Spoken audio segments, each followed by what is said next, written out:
YouTube Zodiacs, what's good? Is your favorite Gemini, KashDaGemini, back with episode 17 of the Cashing Out show. In today's episode, we have a special guest. Guest I actually reached out to trying to make this happen, and today is finally the day.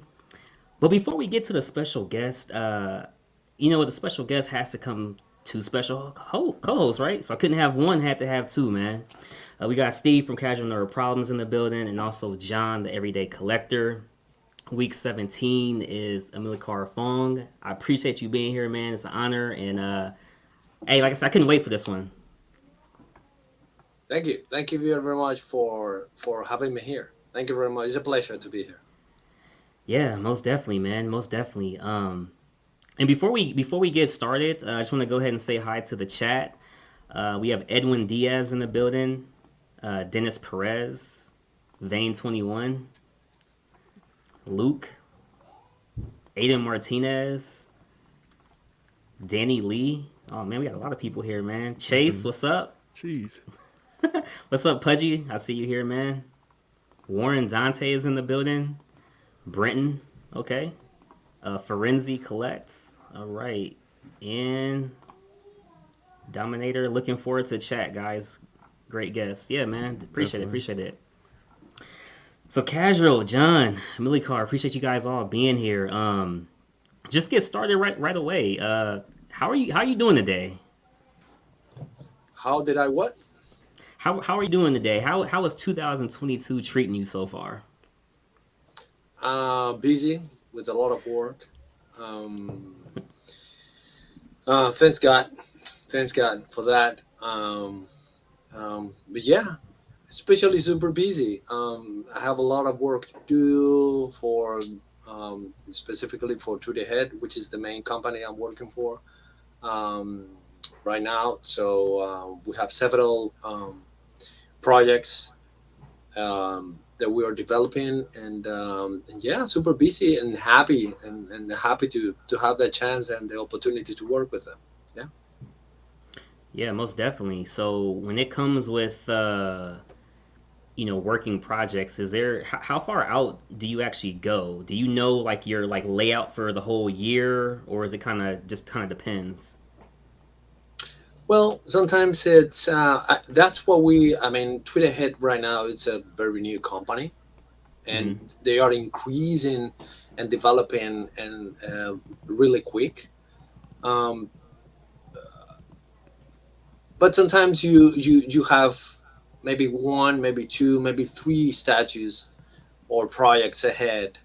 But specifically, what most often happen is that you have the one that you're working on and the next one. You know what's gonna be the next one, not three, no four. It's like, okay, the next one is gonna be this one, and when you're resting working on the actual one, then you go back and work in let's say in the future one. So in the second one. So it is more like step by step working, not just like, okay, these are the 3, 4, 5, 6 statues that you're gonna do this year, because that can be changed. But yeah, that's the way we work right now. Yeah, most definitely. What's up, Elijah Mack? Appreciate you being here. What's up, Jason? I see you in the chat as well.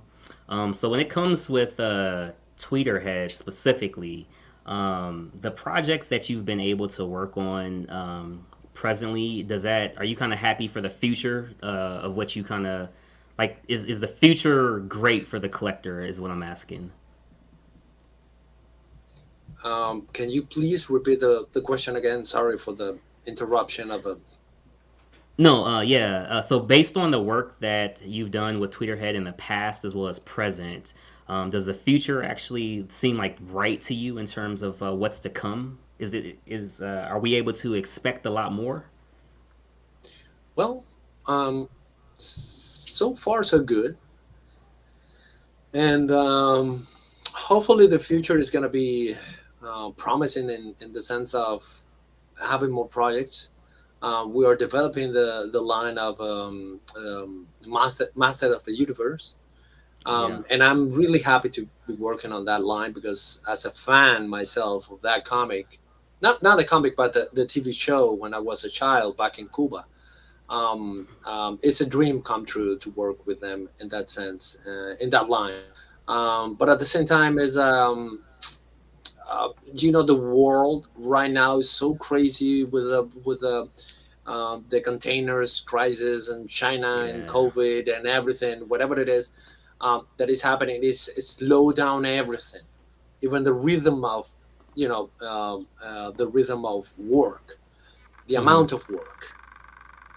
But I think that the future is promising because the acceptance that the late statues that Tweeterhead has released. I mean, the community is really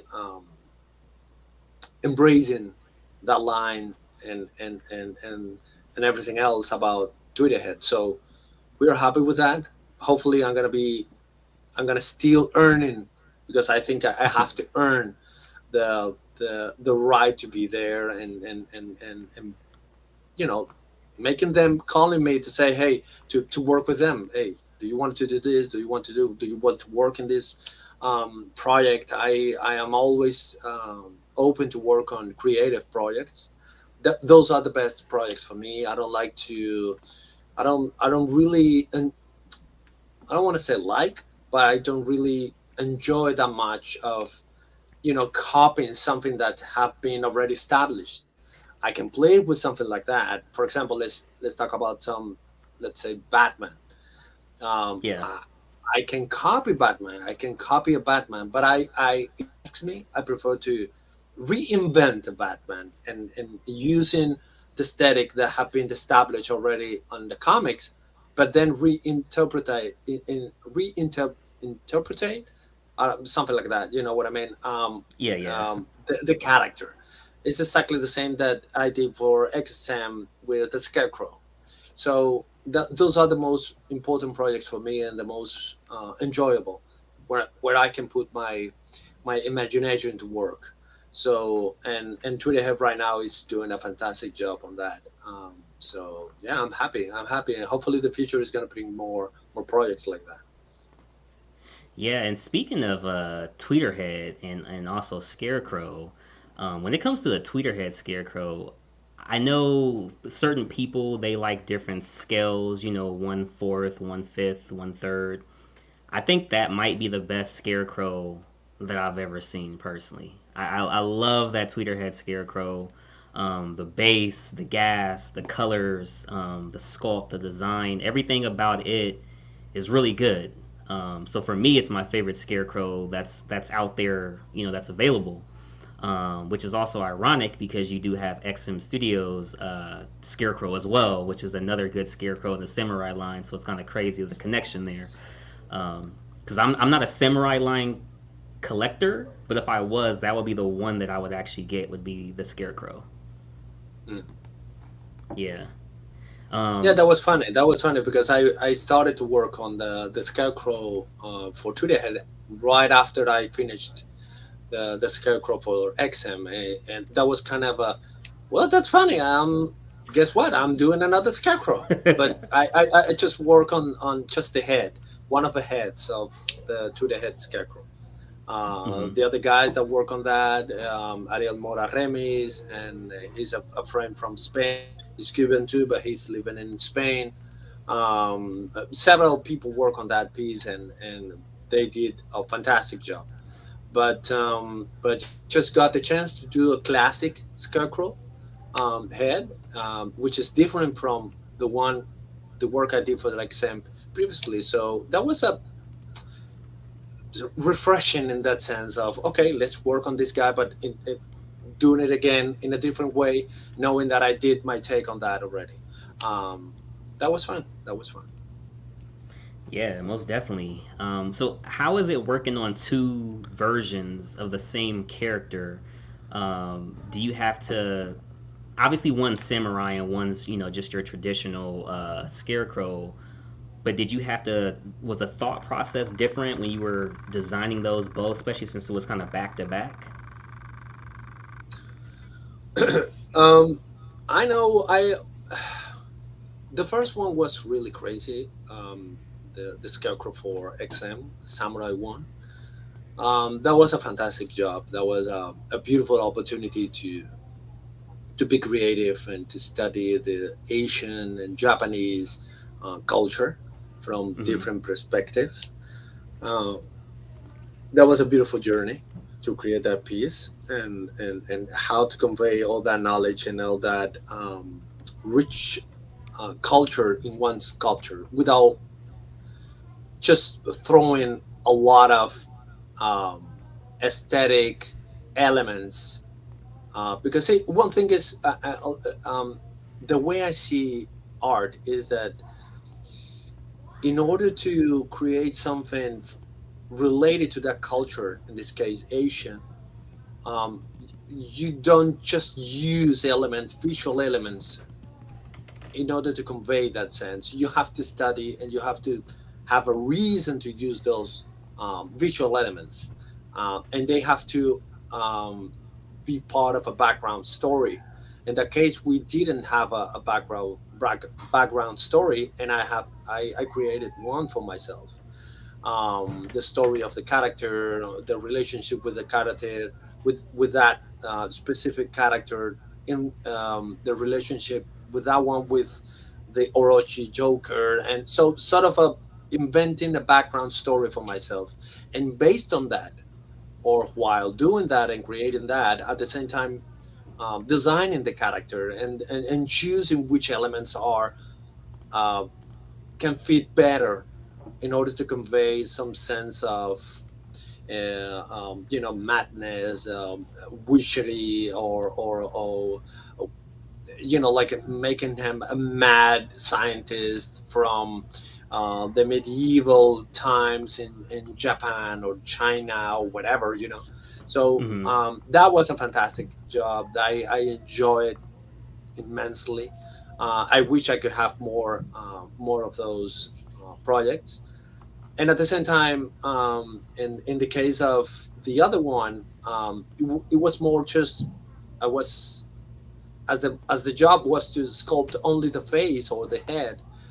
It was more like, from the aesthetic point of view, it's like, okay, a guy with straw head or hair, and have a mask, and how to convey more than anything an expression, which was, like I said, a very interesting exercise, coming from the other one, which was designing the whole statue from the base to the head, and different heads and everything, dynamism. And I mean, I had to design the statue from all aspects and point of views. But that was fun. That was super fun. Yeah. Yeah, definitely, man. So I want to ask you about this statue that's actually right next to me. So I want to ask you about this predator right here. So I have the predator bust head. I Um, can see it. yeah, and I know you were involved with this, man. So I must say this was one of the earlier statues that I had because I've only been collecting. This is going on year two now. This was one of the Hmm. very earlier pieces. Very impressed by it. Um, yeah, man, the details on it is great. It's awesome. Everything about this bust signifies predator. You know what I mean? It says predator. So I love it, man. Are you a huge predator fan? Are you a huge sci-fi fan? Well, thank you very much. I wouldn't say that I am a huge fan, but I am fan enough to love Predator, Aliens, and science fiction. And in the case of that bust came. That was meant to be the last one of a line of the Predators at that time. Sideshow was Yeah. producing. Um, and I said, you know what? I That was the second project I worked on as a sculptor for Sideshow. That was the second one. The first one was the alien warrior bust. So, and I said, okay. I remember they gave me two options: the wolf predator or the elder one. And I say, well, I love the elder one, but I really, really, really love the wolf.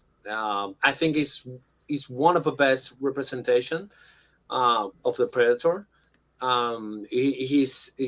You know, the character itself is amazing, and the design of it, it's just beautiful. And I say, okay, I want to do that. I want to do that one. But the way I face that project is, first, I want to do something that I would like to collect. I want to do something that I would love to buy and have with me at home as a fan, right? And second, I want to do this bust so good, but so good that they cannot cancel the line. They cannot, you know, like close the line with this one. People are gonna love this one so much that they want to do. They will ask to do another one. So I faced that one like making my best. That was a very challenging project for me.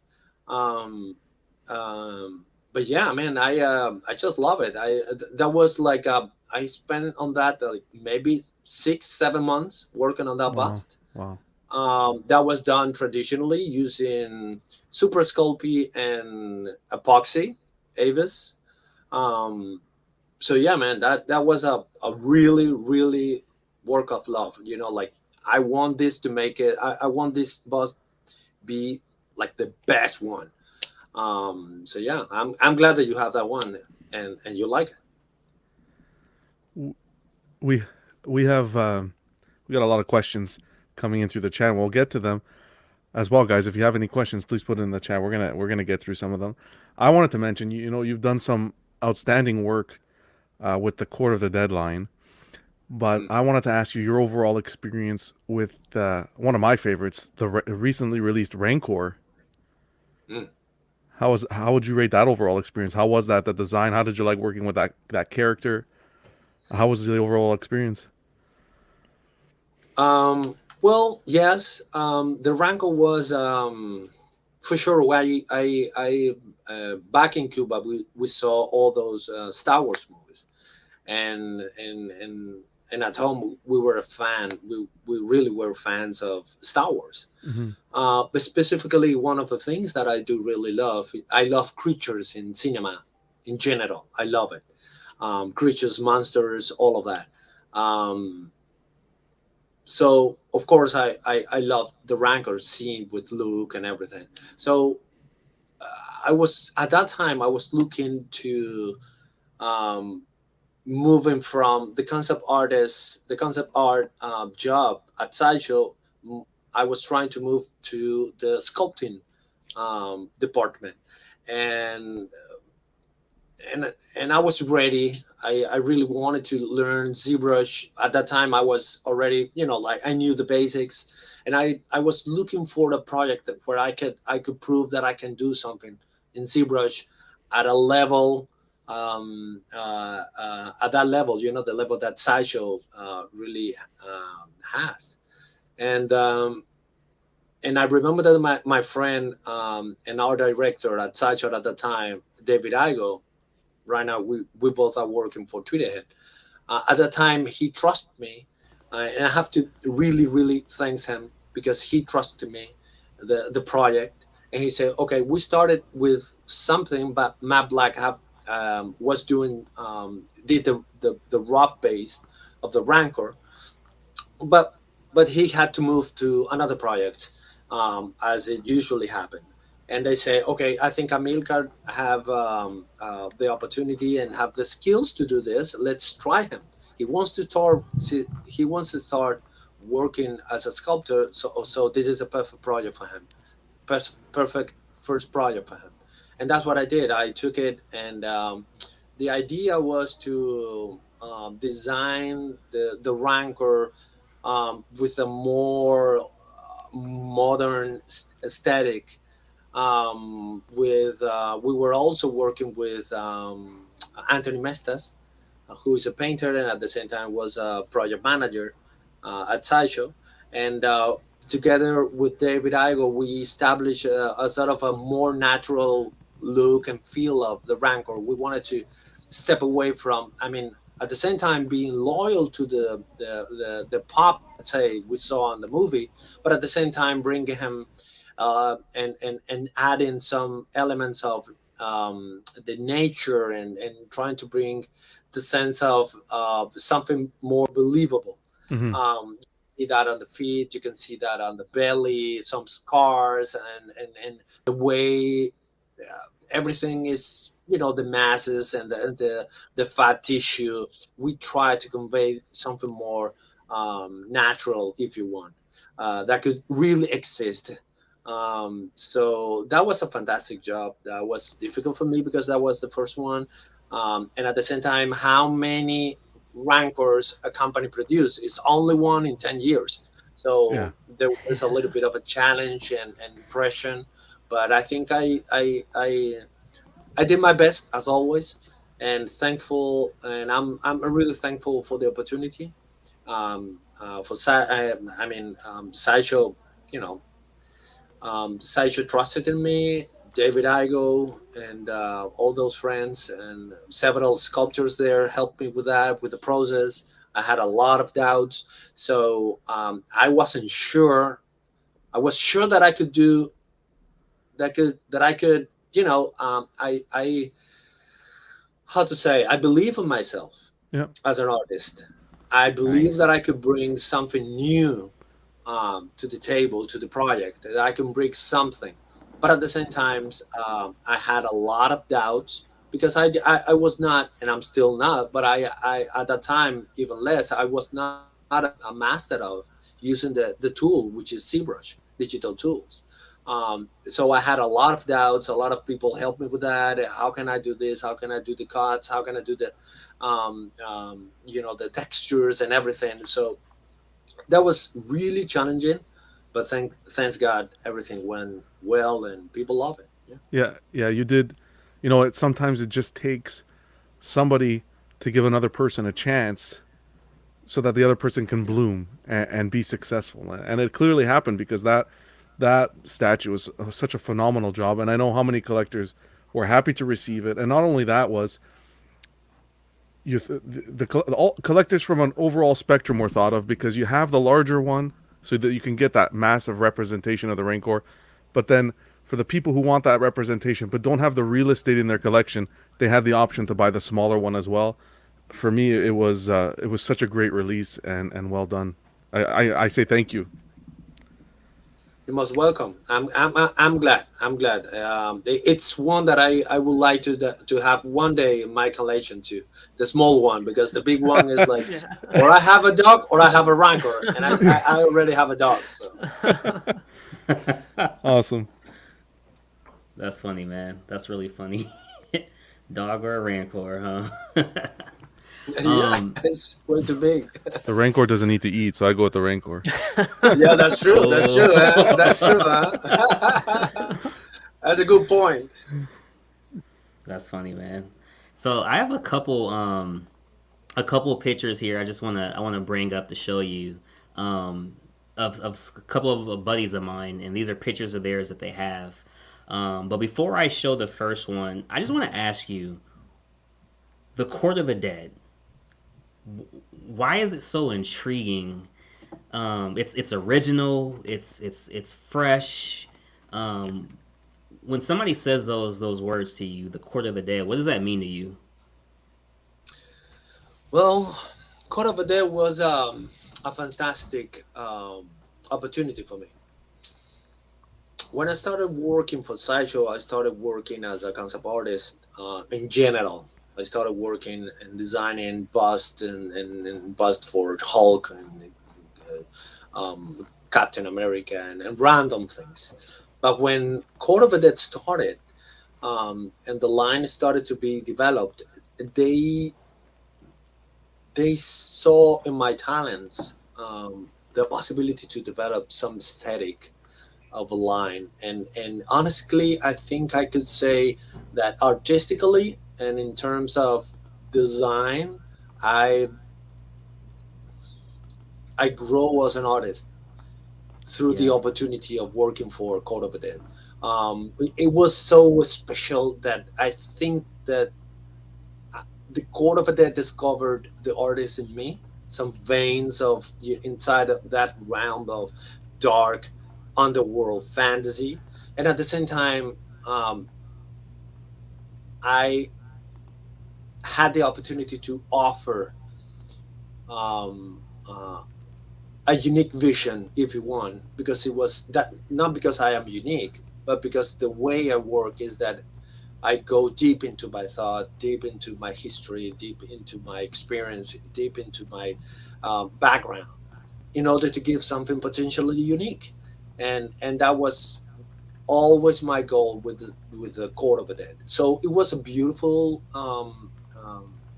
combination, a beautiful symbiosis, if you want, that was established through those 5 years working for Sideshow and inside Court of the Dead. That was a fantastic time, and I had nothing but good memories, and especially thankfulness, because it's that was the line that really helped me to grow as an artist and to go out there and say, this is what I do, this is what I can do, and exploring also some methods of how to face, how to create. It was almost like a dream come true, because I always dream of working for movies, creating creatures, monsters, designing doing concept art for the movies. But for the Court of the Dead, that was maybe for the movies you can work 3 months, maybe 2 months, maybe 1 month, and that's it. But for Court of the Dead, it was years developing and drawing and creating things for them. And that was a time where I got the chance to really explore all my areas, and establishing sort of the approach when creating a character itself. Gotcha. That was beautiful. I have nothing but good memories about that. Yeah. Yeah, I mean, when I look at the pictures, um, they're beautiful, and then, shout out to Tone and Ramon for both sending me in some of their pictures, as well as Eddie has a Wow. couple in here as well. Um, the work it's beautiful, man. Outstanding. I mean, stunning, Thank you stunning, very man. much. Seriously, this is very, very good work. I mean, You Thank you you. can Thank you. Thank you. you can tell that there was heart and passion put into the sculpting and design of this, with the amount of And detail. surprisingly, there are a lot of we develop we when I say we is the team of concept artists. There were so many talented and incredible artists there that we developed so much work and art for that line. I wish I could do something else for that line. It is almost like I'm still having a lot to say for that inside that realm. A lot to create. Hopefully, maybe in the future, I'll Sacha will give me the chance to work on something else. But yeah, man, I that was really 5 years of giving my entirely best. Like oh, We just lost Oh him. boy. we He'll just be lost back. him. Yeah, he'll definitely be back. Well, just to put this out there as well, Tone and Ramon, I definitely There we appreciate go. you guys for bringing your pictures on, man. It's definitely great. thank you very much, man. Thank you, guys. Thank you. I had a quick question on Yeah. this one though. So with a lot of people having mixed feelings about mixed media, how Hmm. do you take the approach of creating a statue with the company saying this has to be mixed media? So, for an example, the one far, sorry, I don't know their names, but the one furthest to the right, Sideshow is saying we want her to have a fabric cape. We don't want her to have a sculpted cape. Does that change your like perspective or your like your approach to the statue, or does that like Well, that's a good question. That's a decision that is forward in the line of production, more related to production than to the design of the character itself. In my opinion, I can understand. Um, in my opinion, I can understand why people sometimes complain about that. How difficult it is to keep leather or fabric in time intact when it is maybe easier to keep a resin one. Like a hard material. Um, I, I don't really have an opinion on that. I just because again I just think about the volumes. I just think about the design, the character, and the creature or whatever it is, my goal or my job. I put my mind into creating the very best um, characters, and but then after that I gave all my design, all my drawing to them, and that's more related to production. It's like Okay. Yeah. maybe it might look good. They usually do a fantastic job with that, but at the same time, I know that the collectors have mixed opinions about that. There's nothing I can do about that, These are Thanks. unfortunately. absolutely Yeah, stunning. man. This sculpt. Our one of our regular viewers, Mr. 9.8, Mr. Danny Lee, he wants to know, what do you enjoy doing more, concept art or sculpting? Can you repeat the question again, because it's just got Of interrupted? course. What do you enjoy doing more, the concept art or sculpting? Well, right now I'm doing both at the same time. But yeah, those are like two different genres. Um, I think both. Right now, I Okay. do not do concept art because I spent so many years at Sideshow doing that I when I made the switch, I sort of created this kind of mixture where I can conceptualize something while sculpting. And that's what I do. Maybe usually it takes a little bit more of time, but you can find both things in one artist, in Hmm. just one artist. While sculpting, I design something. And what do you think about this? What do you think about that? In my conversation with the art director, but it's more like a process where I can invent, create while sculpting, Hmm. and it is almost like a traditional sculptor. Just maybe he doesn't draw very well or whatever it is, but he is a master at sculpting, and he can give you really rough sketches in 3D. So it's almost like that. And in movies, you can see that there are some people that can do that traditionally very quick, like Samuel Lee, like George Shell. Those guys are really, really good at sketching in 3D, sketching in clay. And that's what I try to do, but using the ZBrush. Hmm. So, yeah, that's the answer. Astro Astro also had a great question, a fun question. He says, "Is there an element of friendly competition between yourself and other artists?" Yes, yes, yes, yes. There is. I'm always looking at the work of other artists, um, and I think those some artists I prefer not to look at them because they are so ahead, so good at that. It's like, oh my god, I don't want to get depressing because they know, nowadays. Okay, this is interesting. Like you said, John, it's Jonathan. It's very interesting because a few years ago the goal was to learn how to use the media, which was maybe Super Sculpey, maybe Hmm. Chavand clay, maybe epoxy Avis, etc., etc.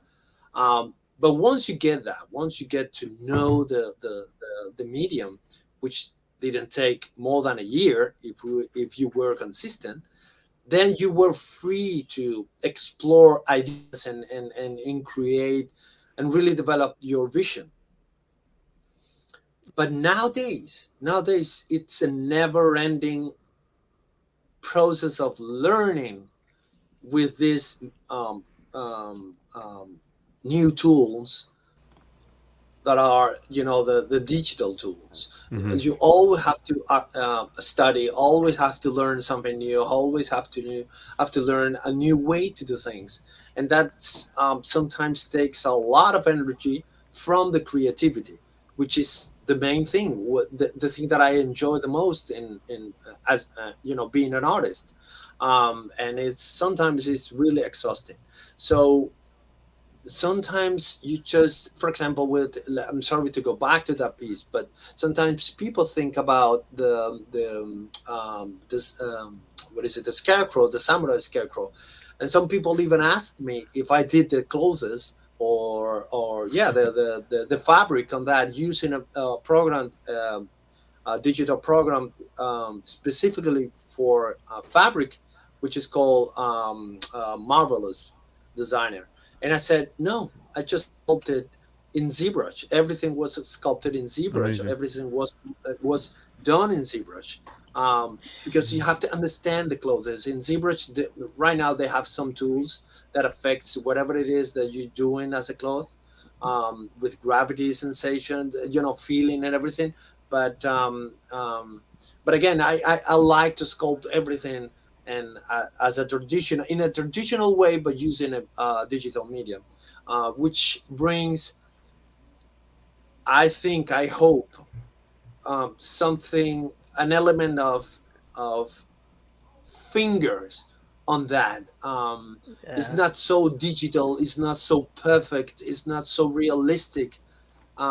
Because when you go to Rome and you see all those sculptors, magnificent statues done in marble, those are realistic, but at the same time they are interpretation of something. Nowadays, the best statues usually are those that do not have a fantastic or an artistic vision or way to see things. It's just the more realistic, the better. Hmm. And it's almost like, well, you're competing to do something super realistic, and that's amazing, that's incredible. But at the same time, where is your artistic vision? What are your artistic glasses? How do you see the world? And that's something that sometimes people forget about that, and um, they just celebrate detail, they just celebrate how detailed it is. Yeah, but that's done by the machine. And at the same time, of course, there is an artist or a technician behind that. But it is good. What I'm saying is not criticizing that, but what I'm saying is, what about artistic visions? What about, oh, that's a unique way to do this. That's a unique way to see that character. Again, let's go back to the Batman. I would like to do a Batman, but my own version of a Batman, and a new take. Oh wow, that might potentially uh, be the spark for a new adventure, a new way to see Batman, a new comic, a new whatever it is. Not just replicating what have been done already. So hopefully, what I'm saying is that, yeah, it's healthy. I envy. I have a healthy envy for many artists' skills. They are just fantastic. Sometimes I wonder, how do they do that? How do they produce so much? How do they produce such a quality thing? I'm always trying to get closer to that, but always keep it in mind that in this world there have to be a space for everyone and for every artist's Yep. vision, and trying to defend that space where I think I can say something new, I can add something new to the world, not just another copy and that's it. That's Yeah. that's amazing. I, Yeah. I want to I want to mention just one question that stood out to me. Just as we were speaking about a friendly competition and so forth. It's the question comes from Dennis, and he had asked, "Who is your favorite artist? Do you have an artist who was an inspiration to you?" Well, there are many. Yeah. and also, um, it would be so unfair to just say on one. But if I have to say something, um, in time, my favorite artist was my brother, Alejandro Aldana Fong. He lives in Cuba, and he was I mean, he is an incredible artist, but he doesn't. He's how to say, he dedicate himself to another job, Okay. But he, at the beginning, he was the main inspiration for me because he was a fantastic. When I say he was, it's because he no longer dedicates so much time to art, but he was, when he was so young, he did some portraits, drawing, that even nowadays it would be super difficult for me to do those portraits. And yeah, and I am a professional. I make a living drawing and sculpting and doing art. And he was just a child when he did those drawings. And I mean, it's one of those cases when someone has so much talent, but so much talent, and then because of A, B, C in life, they end up Yep. doing something else, whatever it is. It's like, and they are very good at that because my brother is a very good professional in what he does. But that was, I think he was my main and my first artist to look up. But then you can always have a favorite artist in different senses, because when you see an artist, at least that's my case. When I see someone that is an artist, I can like his art, I can like his imagination, I can like the way he uses the pencil, I can like the way he sculpts something. But at the same time, when you get the chance to meet the background of that person, also you can learn more about the human being behind that. And then usually what you do is that you love even more the art because you know the background of the personal background of that person, how much he fought to become an artist and to defend that vision. So, but I saw that someone said about something about Jin Lee. So, if I have to say something about the comics related to the comics, I have several artists that I am always in the comic genre, that I am always looking as an inspiration. One of them is Zad Ribik. Mm. Another one is, and I'm talking not about the writer. I'm talking about uh, the art itself in comics. Pepe Larraz. He's from Spain. I'm talking about Rafa Sandoval.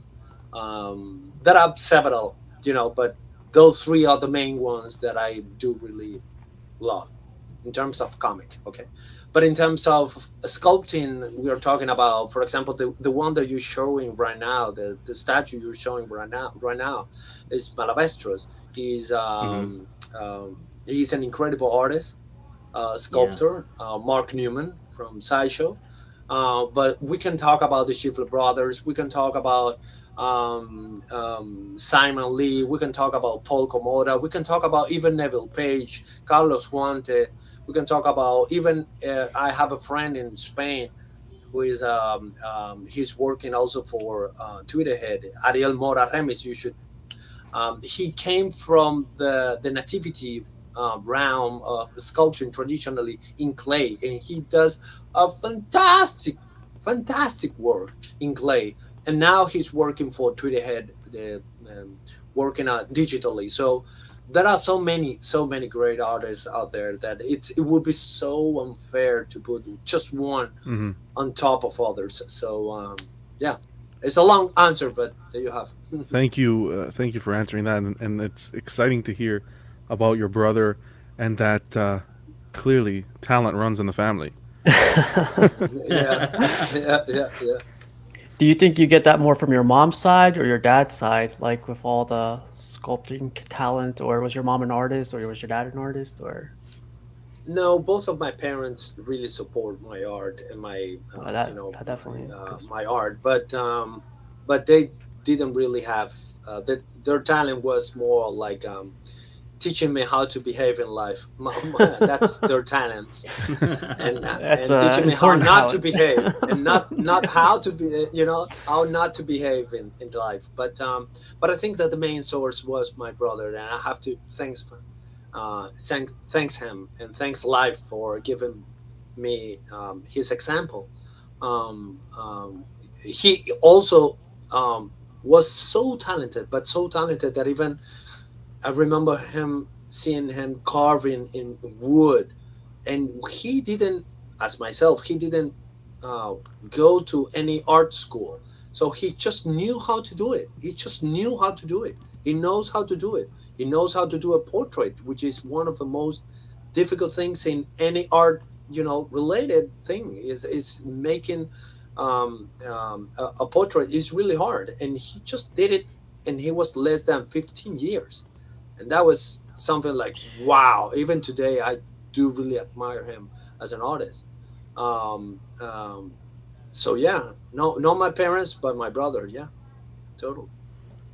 Cool, man. Yeah, I mean, I know for myself, I like Ivan Reyes, Victor Garduno, Richard Long, Yeah. Felipe Masfera. Those are Hmm. my four favorite artists. Yeah. Well, I have the Yeah, pleasure to man. know, to meet in person Richard Long, and in the past when I used to travel to Sideshow, I spent some time with him, and he's a beautiful human being, a fantastic artist too. Oh man, And yeah, I'm a fan yeah, of man, his, man. he's incredible, man. He's that guy that you can see him in conventions, and he will spend half an hour talking to you about comics, about things, about Court of the Dead, about everything. So yeah, it's amazing. Yeah, I have a couple of his art prints actually hung up. The Venom and Yeah, Carnage. yeah, that's good. A lot of his work. That's very Love, love, yeah, yeah, love yeah, Richard yeah. Long, man.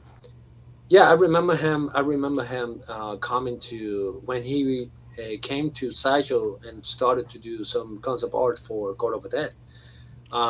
And he was, he has this style that is so refreshing and fast, and yeah, it's like he doesn't. It's almost like the opposite of myself. My, my, not myself, but my approach.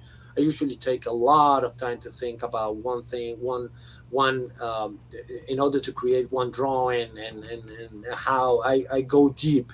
I'm not saying that he doesn't go deep, but I think I go deeper, and that's why it takes me more time to develop that. I need to go deeper. Let's say I need to go deeper.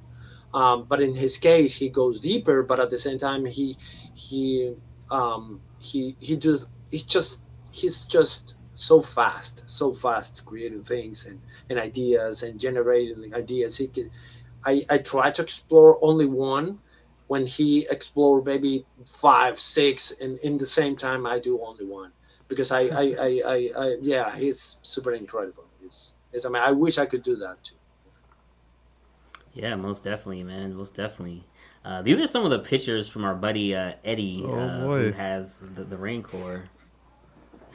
Hey, you like that, John? oh, it warms my heart. It's one of us right there. Yeah, man. I, There's I a I lot love of this things right there, a here. lot of God of the Dead. Yeah. This is crazy. This is really really nice. Really nice. There you go. There you go. Look at that. Yeah, Yep. That's a small It, version, right? Yeah. that's the smaller yeah, one. yeah, yep. Smaller version. This is the one you're gonna That's get instead beautiful. of a dog. Sorry, John, I didn't get that. I What said was this it? is the one you're gonna pick up instead of the dog. Remember? Yeah, yeah, yeah. That's the one. Oh man. Oh, that's the spot. No, yeah. I really love this one. I keep going back to this picture here, but I really love this, and this might be my favorite character in the Court of the Dead line. I love the concept and the just everything about it. Again, going back to it, it's something that's very refreshing, and I Wow. love the originality, behind it. And a question to you is designing something of Court of the Dead versus a Scarecrow that you've done, two versions. Is it easier on Court of the Dead because it's more of a original concept versus the traditional Scarecrow is already the foundations laid out? Yeah, it's easier. Yeah, the short Okay. version of the short answer is easier. In this case, let me tell you this. I don't remember the name of this character from Court of the Dead, but I can tell you that the end result, it's if you see, I think I have those drawings, those designs in my art station. Um, the end result is really far from what I designed. That's why I've never posted any picture of this one, even when I love it, even when I think they did a fantastic job.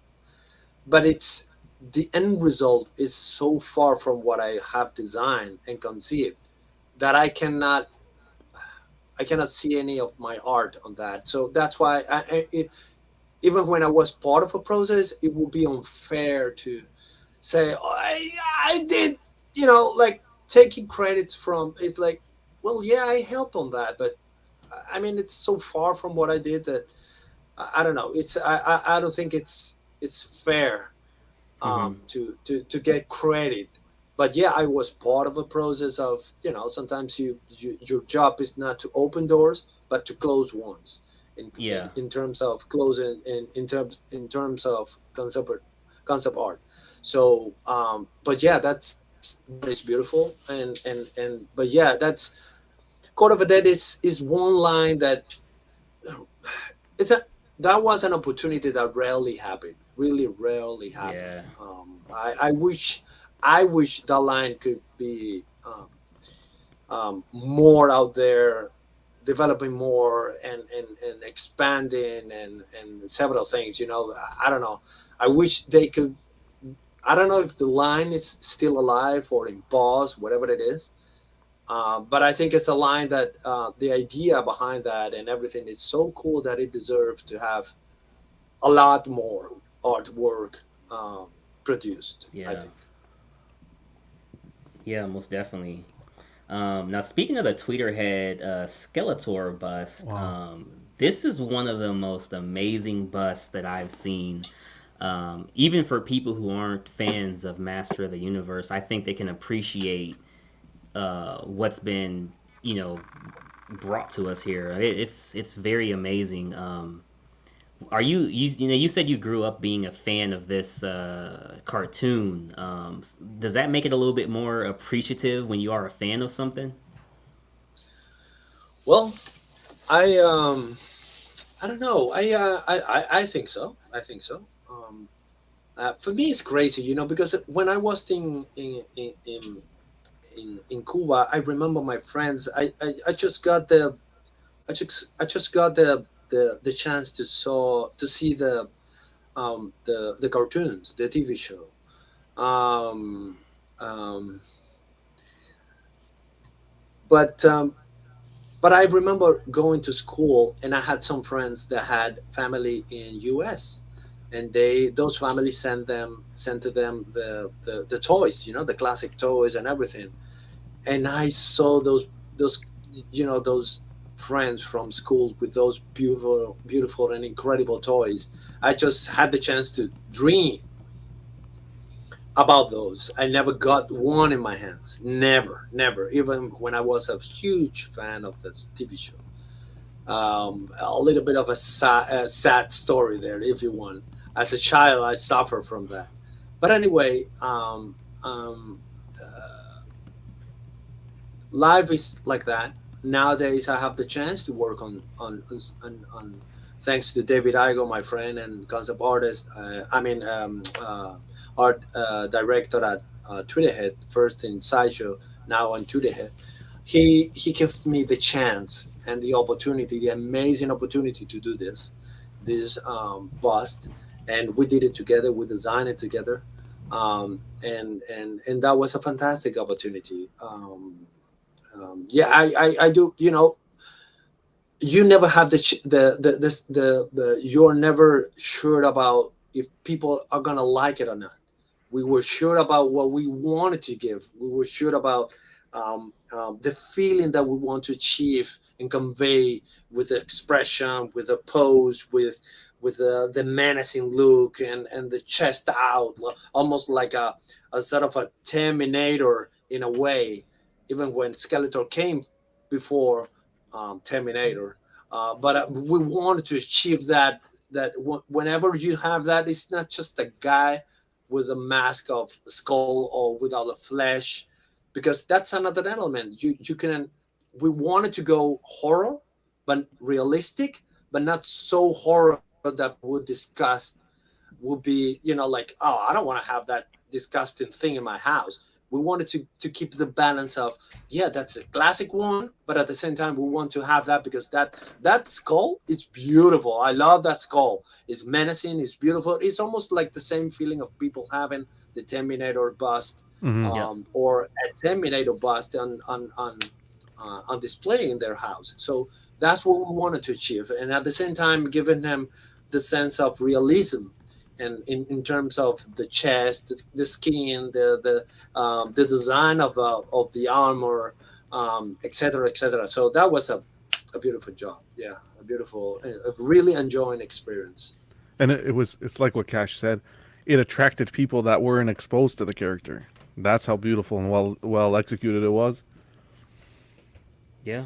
Yeah. Yeah. I mean, it's really difficult when you have to come. And I think that I have to thank again David Igo, because he sometimes my mind go crazy. Like I can even go gore with this guy. We previously were talking about Darth Vader, and I just went directly to gore, like Exactly. horror, Exactly. horror, and that's because that's a realm of huge imaginative opportunity, and that's why I tend to go so often to that. But at the same time, David Igo is the guy that almost like the walls, um, um, where my imagination have to walk through. Like, hey, stop here. That's way too far. Stop here. That's way too far. He's so good. He's so good at saying this is the move inside this space. No, no, don't go there. Sometimes he allows me to go forward with some ideas, but usually he's like, no, no, no, no, no, no, and I have to really take up my hat on that, because it, again, the end result speaks of his vision. Is his vision. Of course, I did my part too, but he's the one that really have that awareness of what people really likes, what fans really like, and it's a pleasure to work with him. Yeah. Yeah, most definitely. Now, hey, I know a lot of people, and shout out Chris, the Batman statue collector. Um, I know a lot of people are getting into the XM Samurai line, and we had spoke of it briefly. Um, how do you feel about the XM Samurai line? Are you would you collect? Are you more a traditional Batman, or do you like the different interpretation? Because it's almost kind of like the Court of the Dead, to where it's like it's his own new thing. You know what I mean? Emil, Yeah. you can answer. Who's your favorite Batman? You got to start it off with that. There you go. Who's your favorite Batman? Well, the one Batman that I do really like, You can't say Bruce Wayne. in terms either. of That's the cheating. comic, is the White Knight. I like that Ooh. Oh, comic okay. a lot. Okay. Nice. I like that comic a lot. Yeah. But the the Frank Miller Batman, the idea itself, even when I am not a big fan of the art, even when I recognize that it's a very personal art and it's a classic one. I mean, what can I say about that? But in terms of idea, is close to what I tend to be as an artist, what I tend to recreate as an artist is that, okay, how about Batman, an old fat Batman?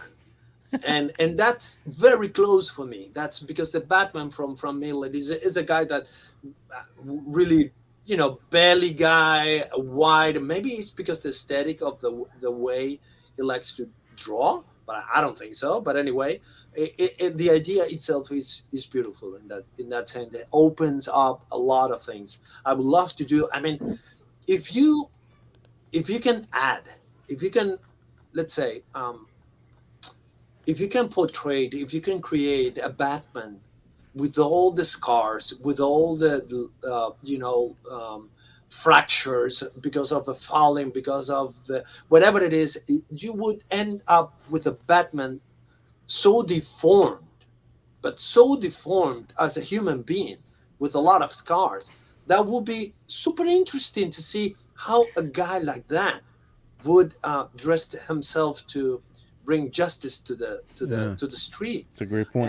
And that would be super interesting for me. For example, I love a comic. I remember reading a comic of the old Deadpool and old Spider-Man. They both are in a place where the old people are sent to spend their time and the last years in with company and care, people care about them, etc. And those two guys, Spider-Man and Deadpool, just as a very, very, very old men or people, they say, what about if we go now and do our last adventure? And the comic is hilarious. It's amazing with the chair, with the wheelchairs and everything. It's crazy, that comic. And I love it. And I don't see any company doing something like that. I mean, like, as a sculptor, I want to see those two guys becoming crazy and jumping from roof to roof with a wheelchair. It's like, what the heck? I love it. I just love it. Oh man. I just love it. And sometimes as an artist, I'm pretty much, as you might guess, new at this in this comic realm. But there are so many amazing stories and comics that it's a pity. Such a pity that people still repeating the same Batman, the same Superman, the same Wonder Woman, the same. It's like, come on, guys! So many beautiful and crazy and great representations of those same characters. That's why the Darth Metal, that's the comic, I think it is, became so famous because he allows to explore so many ways of representing Batman. And that's why it somehow that's part of a success of that comic. Not only because the story is amazing and crazy, but because of how many ways we can represent Batman. And I love that. I do really love that. I don't know if I forgot about the question right now, Michael. I'm sorry, man. Oh no, you're good, man. I'm just listening. No, but I love the way you answer the question. It's like hearing you, and then like seeing like it. To me, it tells me how much time you take your time to sculpt something. It's like you're detailed with your answers, and you want to answer it, but you want to make sure everyone understands the answer. So to me, it's like you're sculpting the answer. So I really appreciate it. I see your answer. Yeah. But a really quick question I had was, you did mention on a previous interview that you were a physical therapist before in all this. And like a question that was unanswered though, in one of the interviews that I saw was like, you're from Cuba. What part of Cuba are you like Havana or? In Havana, in Havana. Havana. Okay. One more question on this one specifically, the fingers or the hands. You said you start with the hands when you start with a statue. Is there any reason behind that? Can you repeat the question again, because for some reason the voice interrupt there? Can you please? It's okay. Yeah. So like Is there like in one of the interviews you said you start with the hands? Is there any Yes. reason behind that?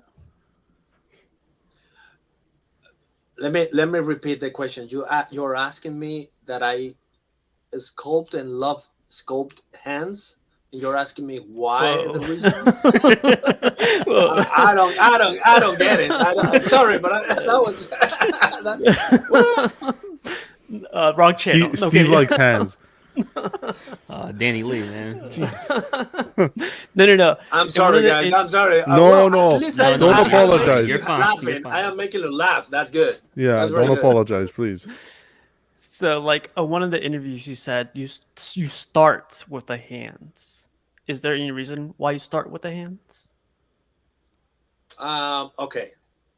The question is why I love to sculpt hands. Is that the question? Start with the hands. Oh, start the sculpting with the hands. Yeah. Okay. Well, Short answer: it's better than starting at the feet. It's Sorry, guys. no. It's I broke all it.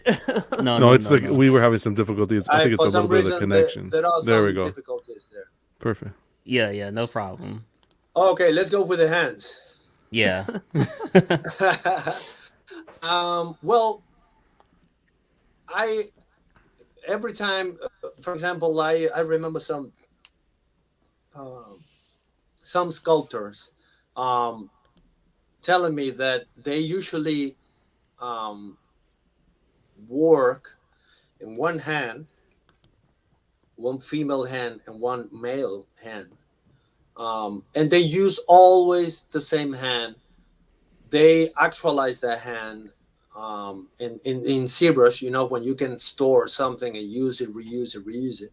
And I remember that sculptor telling me that he usually use that, and I know the reason behind that method, like storing one hand and using and maybe moving it or in different ways, but it's basically the same hand. So I know the reason behind that method, which is saving time, not needing to start from zero a hand. But hands are one of the ways the soul behave. Maybe the face can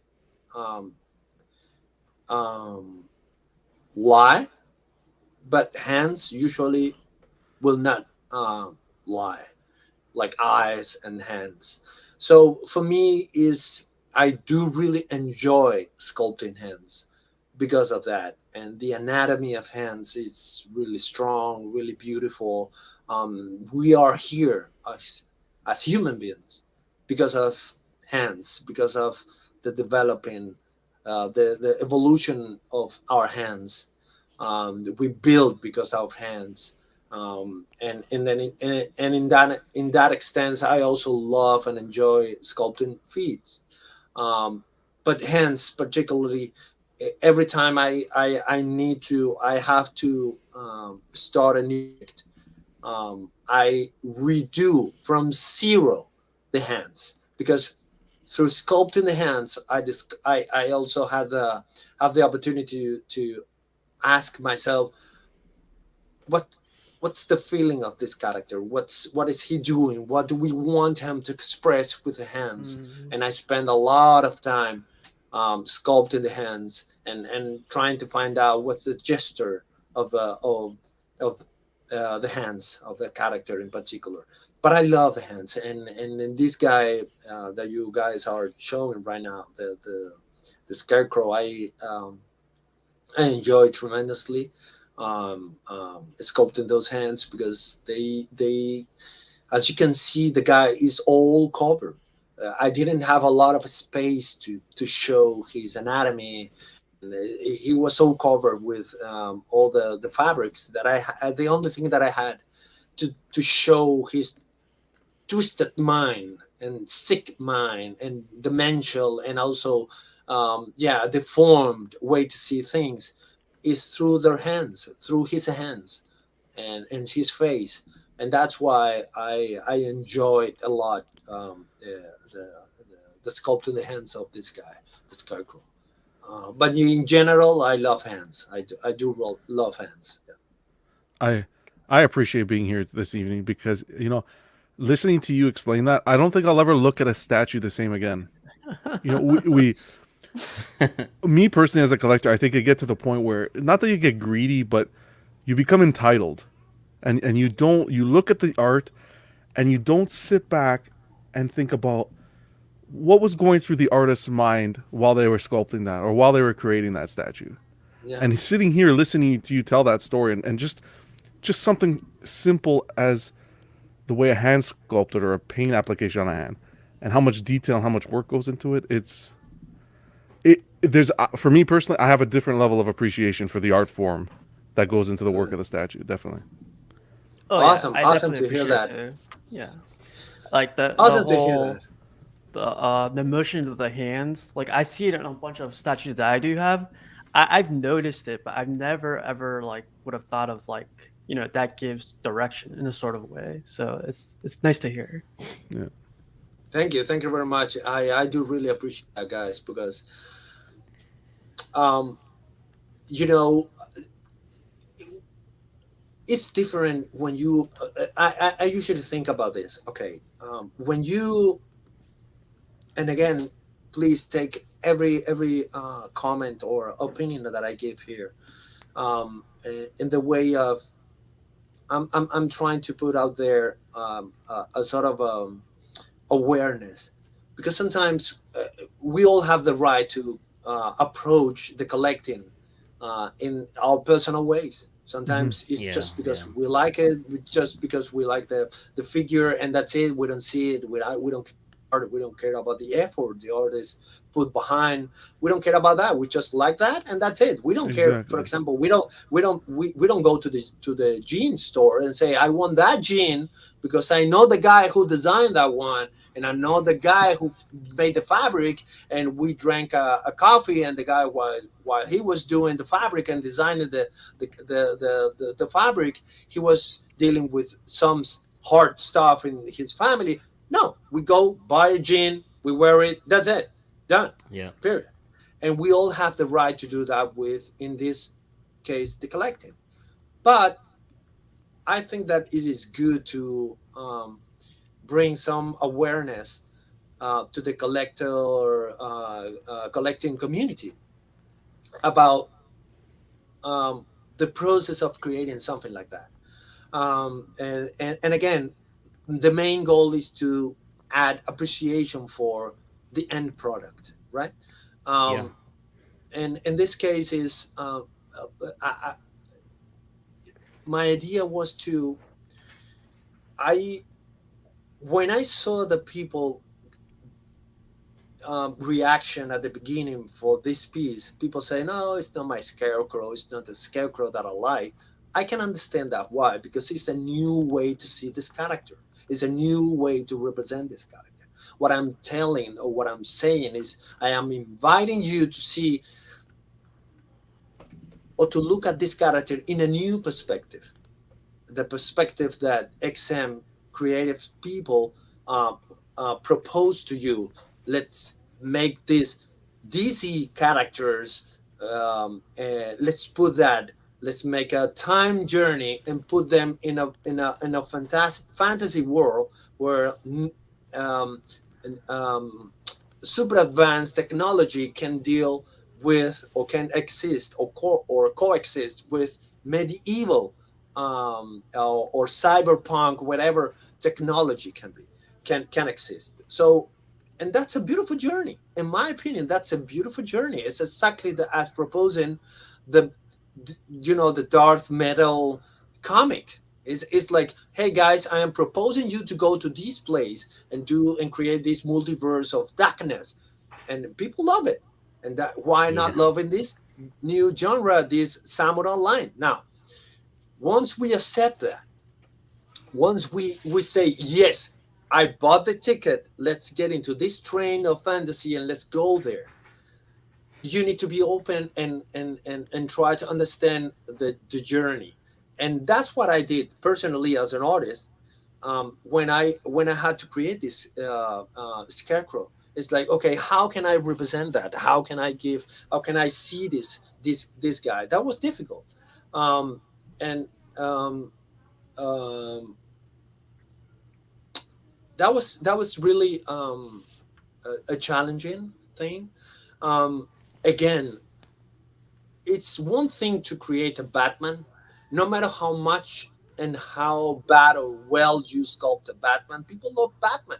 People Yeah. wants to buy to have no matter how many times Sideshow, any company, Prime One, create a Batman, you will sell it.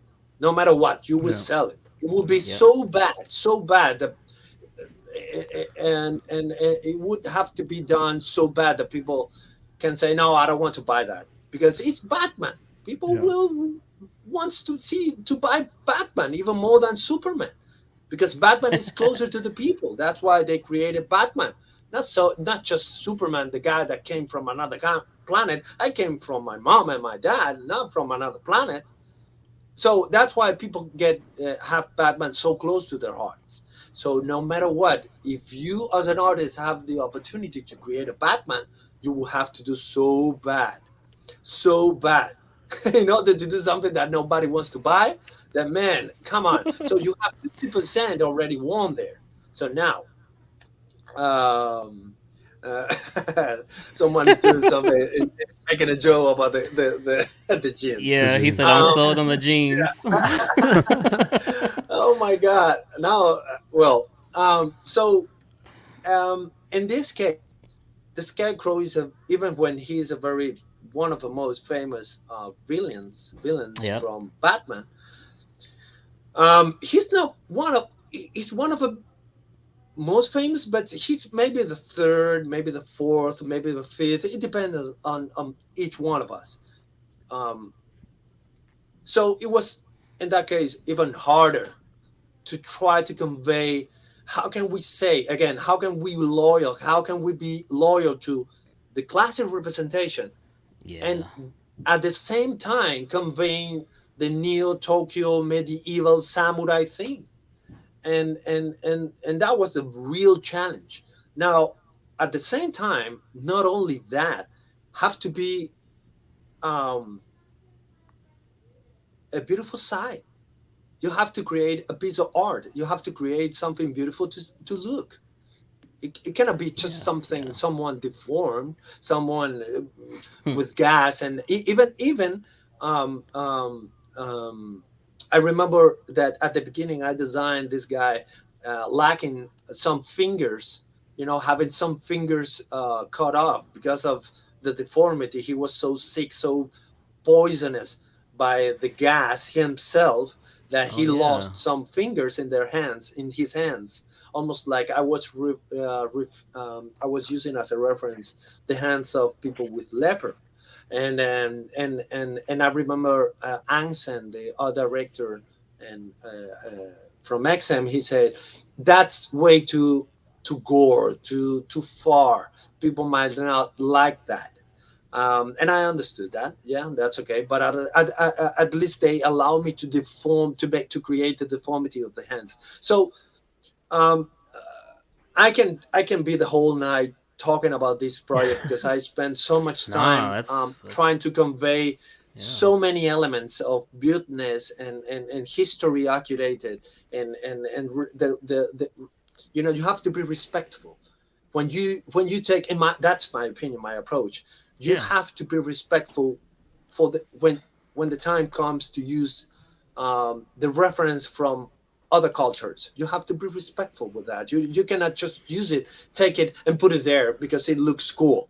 You have to have a reason and investigate behind that element that you're going to use, why they use it, why they created that, what's the story behind that element, and then try to fit that inside, or yeah, fit that element inside the story of the character. So of course there are always cases when it looks cool and you will use it, that's it for sure.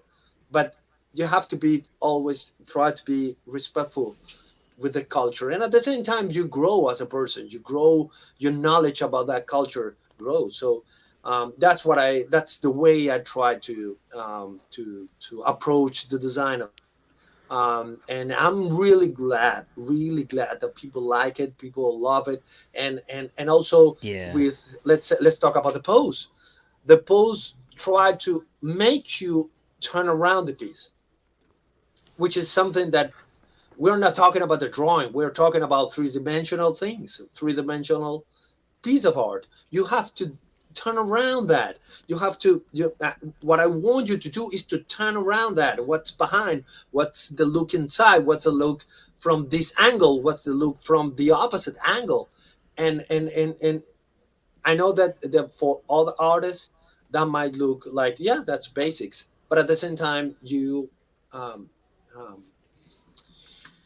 it might become a very, very important element. So when you see this guy movement, and you say, this guy is trying to attack someone. This guy is facing Batman and say, here, this is what you're gonna get, you son of a bitch. I'm gonna poison you, and this is the way you're gonna see yourself, as the demon on the base, and I really want to attack you, and but at the same time, in a grace way.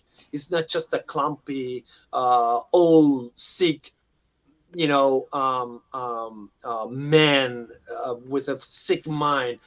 There is a grace in him, because even in the comics, he used to fight Batman with style and martial arts and everything. So he was agile too.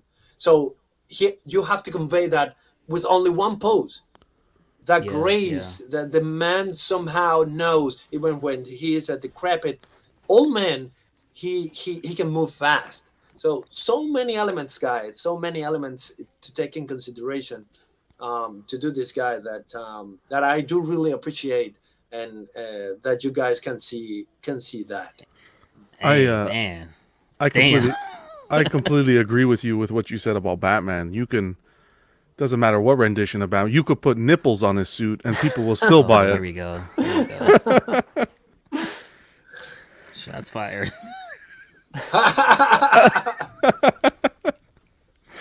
Oh, that you Hey, they guys. did 89? it in the movies. They did it in the movie. That's what I mean. They did it in the movies. Which one was that? That was Val Kilmer's Batman, right? Yeah, yeah, I yeah. think so. Yeah. Batman Forever, I Yeah. think it Here we was. go. I think George Clooney's had it too, but regardless, that's a tangent. Eddie is That's punching the another air theme, somewhere. guys. That's another keep thing. talking That's about- another interview. Let's keep talking about collectibles. Oh man. Nosferatu. Hey, this one, I actually came so close to buying this one, but I ended up didn't end up not getting it just due to it didn't fit the collection of what I was going for, in terms of bust. Yeah. But this is a original character for those of you guys out there who don't know like horror. So this is the original vampire here. Yeah, sure. How was working on this one here? This is a classic, man. Beautiful. Yes. Well, first of all, I didn't sculpt this one. I just designed the pose. I just designed the bust itself. I just did some drawing. I think even in the box, on the box, they use some of my drawings for the decoration of the box. So I think that the most how can I say? I think that one of a touch that I enjoy the most is to have the pendant in his hand, and he can be, even when he's looking at you with that scary way, you know, all the vampire feel in his hand. He's just a man in love with a woman, and that's what I wanted to. That's what I wanted Yeah. to convey with that, because at the same time, it's a hidden gem. It's a hidden message. You don't see it right away. You just say, "Wow, that's a classic, that's a beautiful." And by the way, congratulations to the sculptor. They did even with the painter, the painting job was fantastic. But in terms of design, that is something that you don't get to see right at the beginning. It's like, yeah, I like it. It's cool. It's Nosferatu. It's the original vampire movie. the classic one, whatever. But when you turn around that and when you see what he's holding in his hands, you can even see, I think, if I don't remember wrong, you can even see the portrait of the lady in his the medallion, whatever Yeah. it is he's holding. And that's Yeah. a nice touch, in my opinion. That's what I want to do. That's what I wanted to achieve. It's like that's the hidden message is why not a monster, um, um, a person. In this case, he's someone, a being that has a curse, because I'm pretty sure he didn't want it to be a vampire. He's just a vampire. Yeah. That's the way he lives, and he, why not? Why he cannot feel some love emotion for someone? Why not? And and that's an element of reflection again about the character itself. It's trying to see the classic, because it's a tragedy itself, and the story itself of Dracula or Nosferatu is a tragedy. Is a character of not just horror, but it's proposing to see us as human beings in a different way. That's why they are so relevant, because we see each other. We are all, as human beings, capable to see horror things, horrific things, Yeah. but we just do not do that. And so, but there is an element of us that can be this, that can destroy other people or our. So it's trying to look at the mirror and say, and look with compassion, and open your mind, and trying to think that you are not perfect, and trying to understand that you are just a clay that you can form with will and compassion and empathy, to all the human beings. So um, and that's all that is behind the decision of using the photo of the girl in that hand, in that medallion. So that's a beautiful um, um, job. I mean, project. Yeah, most definitely. And going back to a couple of the ones that we starred here, looks like Luke says, "Thank you for Tweeterhead Skeletor." Definitely a Yeah, good one there. thank you. Then Jason says, "What's up, fellas? Loving that Tweeterhead Masters of the Universe line." Definitely agree Wait there. for what is coming. Oh boy. I knew that was Oh, coming. Oh oh, boy. okay, You okay. heard it here first. Wait for what is coming. Looks like Danny has a question. Jesus Christ. Danny says pancakes or French toast. Um, Ooh, that's a tough The, one. one day the, pancakes, the other one French toast. okay, okay. And then Tone says, "Hey everyone, checking in at work. Can't wait to watch this later. Milikara, you are the man. Thank you for the beautiful work you do." Thank you very much. Thank you very much. Then we have a My pleasure. question. Uh, are you excited by Tweeterhead joining Sideshow? Can you please repeat again? Looks like he's asking, are you excited that Tweeterhead is joining Sideshow? Um, the good or the bad about that decision are beyond my understanding. It's just business. Yeah. um, for sure, what I can say is that every artist, anyone, would like to see their job on Sideshow webpage, because they are basically one of the most important um, windows to display your art, and one of the most famous one. If you put your art, if you have the chance, the possibility to have your art in that page, you increase the chances of having your art known, being known by many thousands of people that you wouldn't get otherwise, that chance. So um, whatever is good for the business and also for the collectors, and that's fine for me. My job ends when I deliver the ZBrush file, and that's it. And that's all I can focus on, which is making the best art I can for the company, and also thinking about the collectors. What would they like to have? What would they like to have in their houses? And that's the reach of my hands. That's it. That's as far as I can um, be concerned with. Yeah, well said. Yeah, definitely well said, man. Definitely well said. So hey, I always do one of the final questions that I always ask, which is a Mount Rushmore question. So for you, who are your four favorite characters to work on throughout the years? That I worked on already. Yeah, or even if it's a character Um, that you're looking forward to working on. Oh, little um, tease. Oh, I I would guess I love to didn't work. do.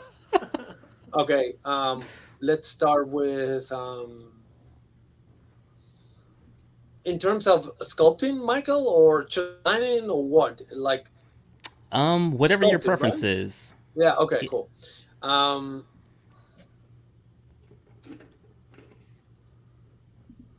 well, the Rancor one, that was Yeah. great.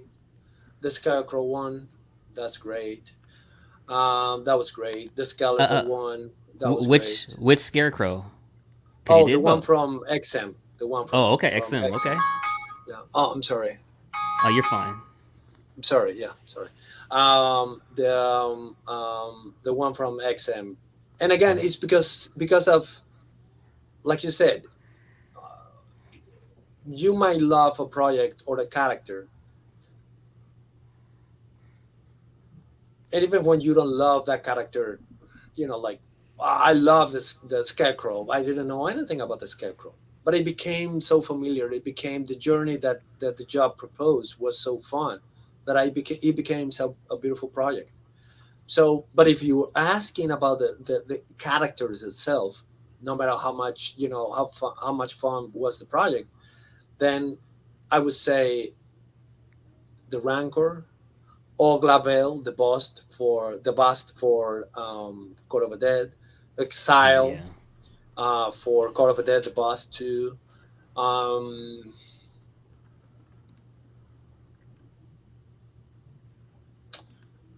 the Alien I did for XM2, Okay.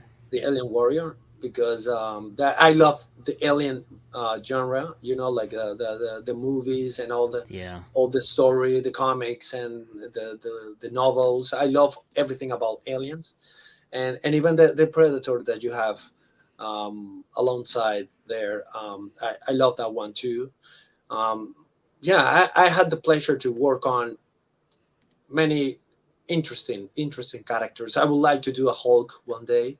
I would like to give it a try. I would like to do another Batman, more creative. I think that, which one? It's a company now that release a sort of demonic Batman. Crew Studios. And when I saw that, I Oh said, yeah. "Oh man, I should have done that." Like, oh man, I wish I could have, given the chance to do something like that. But anyway, I remember that when Sideshow did the one, they did. I was already. I was still working at Sideshow, and I said, "Why didn't you give me that chance?" And I say, "Well, forget about it. It's already done. Move forward." And I say, "Okay, cool. That's okay." But I always wanted to do a sort of a creature-y Batman version. But anyway, but yeah, those are the ones. I appreciate the answers, and I actually have the perfect solution. I know it's not Batman, but it's a Batman rogue, a man bat. I've been asking for a man bat, and I'm just gonna throw the suggestion out to you. Just a man bat. All right. Yeah, I think. Man-Bat would be great too. Yeah, Yep. Man-Bat would be amazing. and maybe a Two-Face for Joel. Yeah, right. To Face Two. I Two love Face There would are be that so nice. many, squirrel. so many. You know what? Let me tell you this. Even if I could choose, I know that if let me say this. I'm gonna say it. I'm just gonna say it. If you're an artist that just do famous very famous characters, I will be bored. But at the Oh same yeah. time, I would be famous and I would be earning even more money. Because if you only do that, like I said, it's almost like the road would be easier. But I don't want to disrespect. I don't want this to sound as disrespectful to all those fantastic artists who had the chance to do very famous and main characters of those comics. But artistically, in my opinion, it's more challenging. And at the same time, because of that, gives you the chance to grow even more as a human being, as a professional, as an artist. It's more challenging to work on characters that maybe are not so famous, but have a lot of potential to be portrayed in a new way, and maybe being creative. I know that what I'm saying is not very appealable um, for companies, because companies are established to earn money, to gain money. Mm-hmm. But artistically speaking, that's even more interesting for me. That's why it was so interesting for me to work on that Scarecrow version. Um, and even the alien I did for, even when alien is a big thing by itself, you say alien and everybody goes to wow, what's the alien? But the opportunity that you're given as an artist to say, do your own interpretation of this character, I would even prefer, you know, a not very known one, and say, how can we lift up this character even when he's not very famous, but making him almost like, damn, I don't know what character is that. What is that from? Batman, Superman, Green Lantern? What is that about?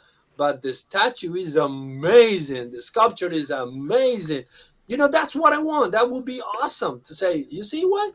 You see that? Okay, now DC have to rewrite that character because he's so cool. People love that so much.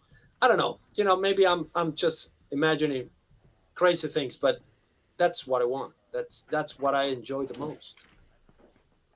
I think it's interesting you say that, because when you did the squirrel for Tweeterhead, the Green Lantern squirrel, Yeah. I had a group of friends saying like, oh, maybe they're gonna start going the Green Lantern Corps, they're gonna start doing all the other characters.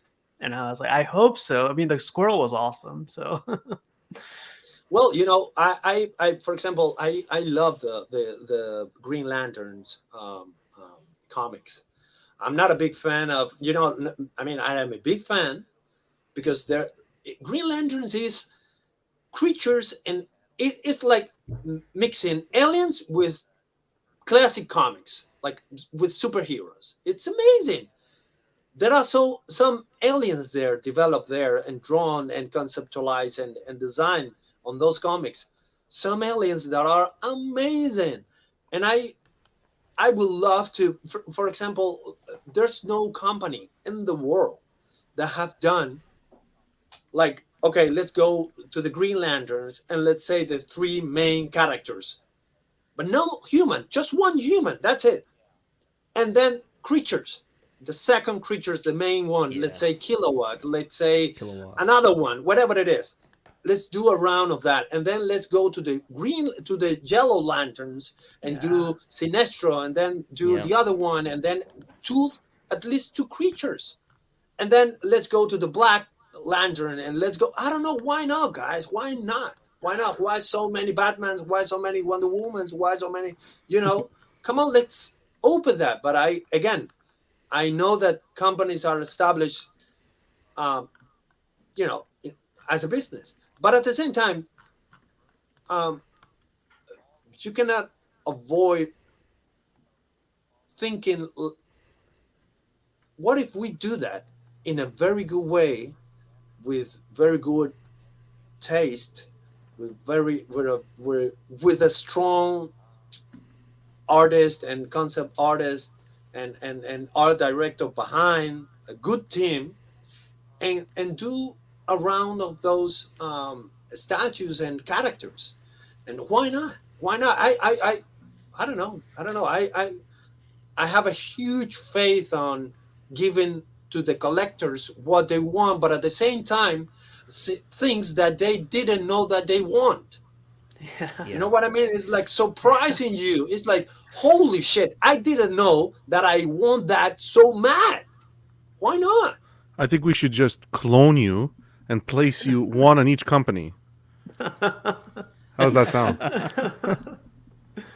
Maybe the future. Maybe the I future. think I've been so. thinking about that. I think that's what we should do.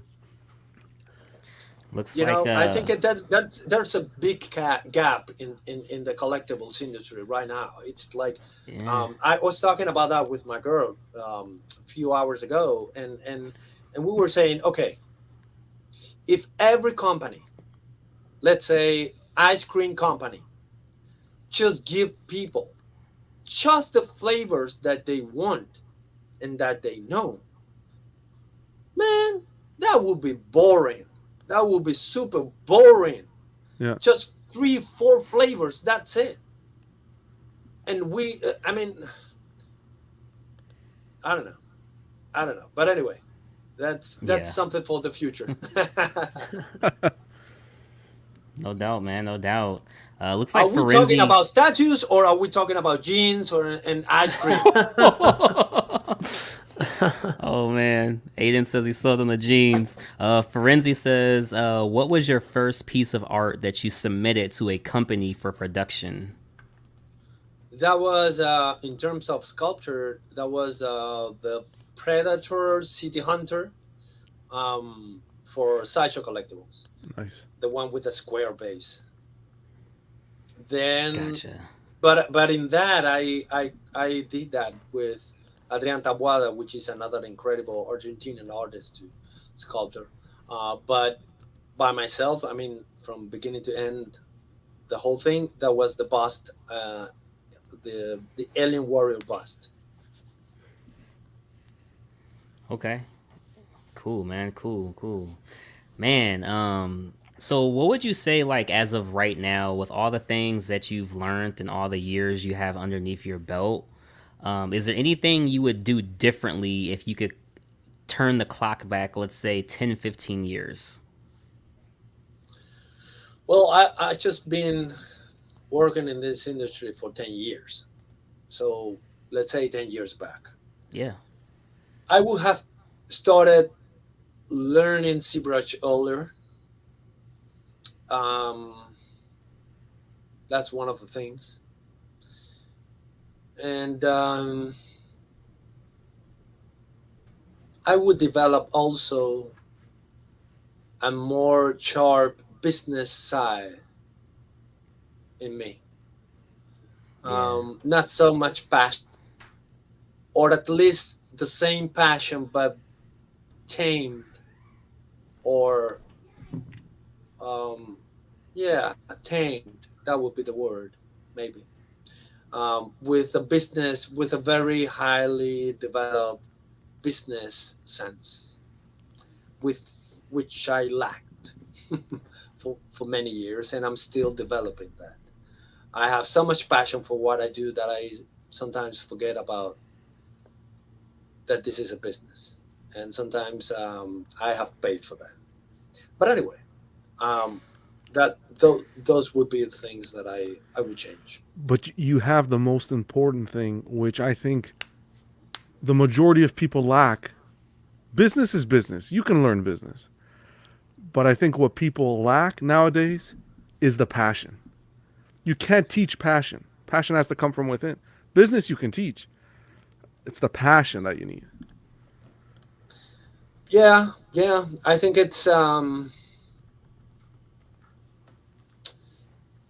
yeah, it's a very um,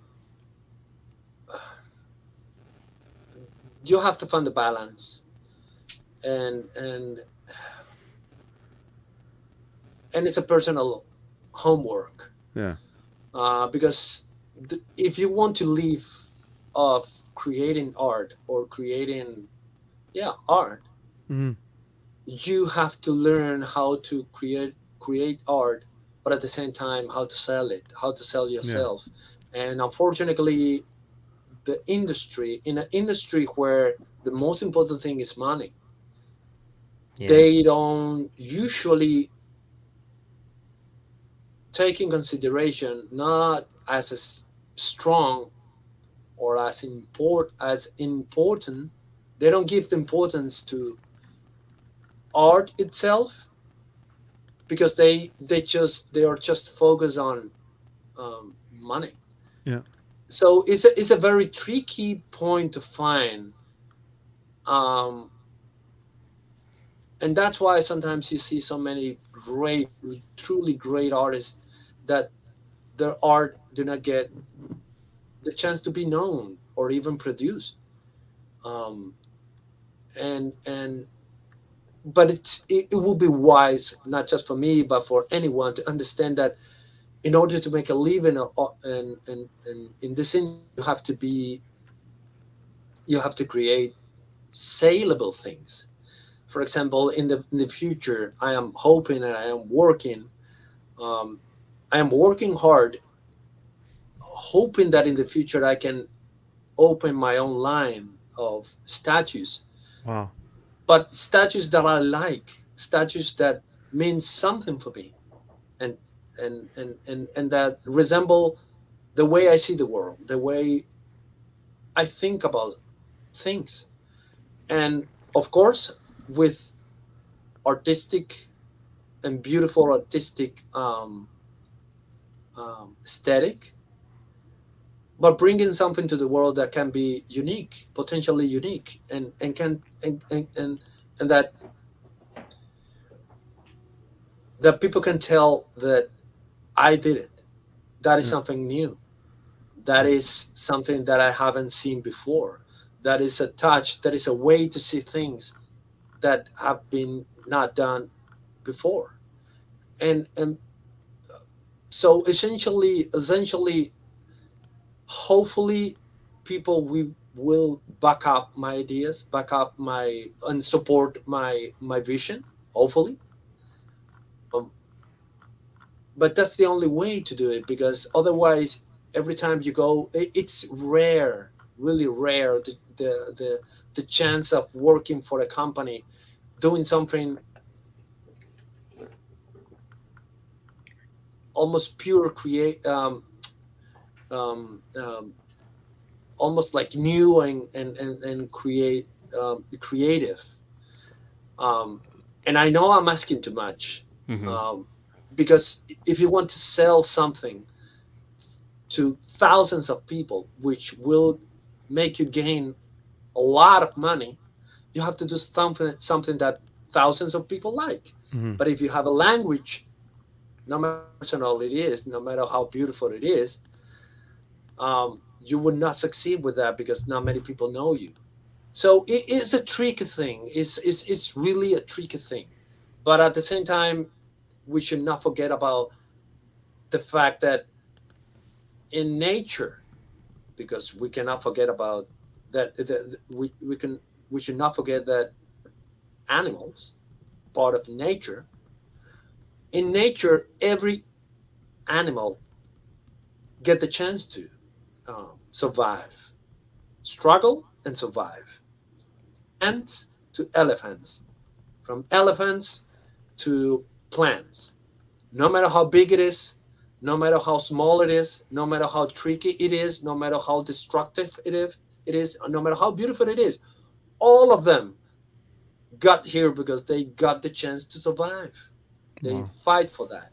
Mm. And in this sense, humans, in order to gain money, what they're doing is to mm, um, erasing colors from the rainbow, because people just like red, blue, and yellow. Yeah. And that's why it is so important, because art is not related to that. Art is a human expression. Was the first human uh, record of expression, the need of representing what I see, the need of representing what I heard. Even the most basic form of expression was geometric lines, points, dots, all that stuff. So it's in our blood. How can I put something so big in a box of business? Yeah. So it's tricky. I'm not complaining about the business. I'm living supporting the business, but it's something to think about. It's something to reflect on. Um, yeah, I think that. I could speak on behalf of Cash and Steve, the hosts here, and as well as a lot of people in the chat. I think we'd be here to support you. Definitely, I think that's exciting. We'd be here to support your journey into pursuing your dreams, essentially getting that lineup that you want to focus on and make people happy. I think the community will support you in that. Yeah. Thank you. Thank you. Yeah, Thank most you, John. definitely. Thank you very much, man. Yeah. Also, Most I definitely. just want to add on, like, I really do appreciate you taking the time, like, teaching us, talking about this with, giving your rendition about it, like, because we have this stream every week, like, we talk amongst ourselves, we like wonder about like what was the sculptor's like, idea here, and we assume a lot of things, Yeah. but hearing it directly from the sculptor, from the artist, from, it gives you a whole different perspective now. It's eye opening, definitely. Yeah. Yeah. I definitely appreciate you like taking time to do this. Thank you. Thank you very much. It is a pleasure. Thank you guys for giving me the opportunity to express my opinion and to talk, because sometimes it is almost like when you get a boss, the driver is part of a bus, and people usually do not say good morning, good afternoon, good night. It's because the guy became a part of a bus. It is a human being with a lot of problems. And once you get a seat on that bus, if you don't have a car, um, that guy has your life in his hands, and you are considering him as part of the bus. And so in this case is you guys are giving me the opportunity of becoming a human being, an artist, and a professional with a soul behind just the sculptor. So thank you very much. Thank you very much for this. Yeah, most definitely, man. It's definitely been fun. I think that was well said, both John and Casual. Obviously, man, we could stay here talking hours, and the craziest thing is from listening to you speak, it's almost as if you could almost like a campfire, out in the woods, just listening, and like you could just close your eyes and envision everything that you're saying. I have this predator here, and I look at it and I have my own story and interpretation of what the predator means to me, or Green Goblin, or Masters of the Universe, or any character that you've been a slight part of or a big part of. But to hear your own words and your renditions of it, like I said, I can just close my eyes and you can see the passion, you can see the story behind it. So definitely appreciate you taking the time out, spending a little bit of time with us, and man, dude, I even hate to end it, because it's like I'm generally loving this. I'm loving hearing you speak, and again, thank you for coming on, man. I really appreciate it. Again, thank you very much. Thank you guys for having me here. Let's do it again. That's the only thing I can offer you now. Let's do it again if you want. Yeah, let's do it. In a few months, when some other works have been released, it would be my pleasure to do it again. Yeah. And again, congratulations with this channel. Congratulations for doing this. We as sculptors need this. We need this. We need the collectors to pay attention to what we think, to what we do, how we do it. There are so many sculptors, incredible sculptors, that have struggled in life and even no matter how much life put on their shoulders and backs, they still chosen the art way. So I think it is time that the artists get the attention that they deserve. I'm not saying that I want to be Michael Jackson. I'm not talking about that. What I'm saying is, it's good to short the bridge between collectors and artists. It is important to understand that while I'm working on something on my computer, that is art. Once it gets out and get produced, that is something else. But this is art while I'm working on it. So thank you. That's all I can say. Thank you very much. And yeah, thank you. That's all I have. That's all I have. Thank you. Appreciation and thankfulness for you guys. Yeah.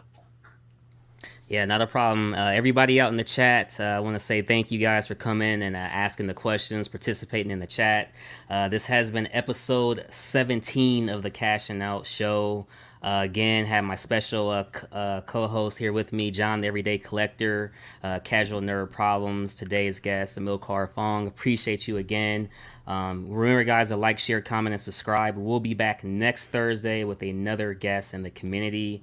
And hey, guys, cash out, baby. Put some cash in your life. Put some cash in your life. If your cash ain't right, if your cash ain't right, put some cash in your life.